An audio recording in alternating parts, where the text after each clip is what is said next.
नाजरीन कराम, अस्सलाम वालेकुम।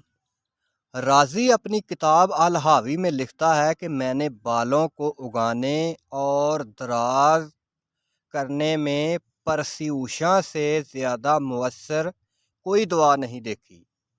परस्यूशा को हंसराज भी कहा जाता है। जिन लोगों के बाल गिरते हैं, कमज़ोर हैं या फिर सफ़ेद हो रहे हैं, या जो अपने बालों को दराज करना चाहता है, वो ये नुस्खा ज़रूर इस्तेमाल करे।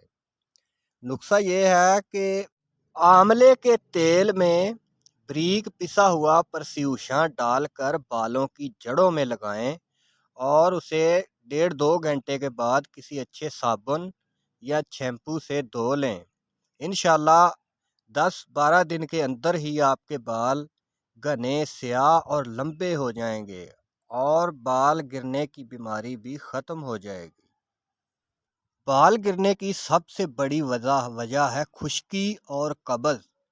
अगर आपको ये बीमारी है तो पहले इसका इलाज करें। अगर जब तक कब्ज़ का इलाज नहीं करेंगे, बालों की परेशानी ख़त्म नहीं होगी, बाल गिरते रहेंगे और कमज़ोर हो जाएंगे।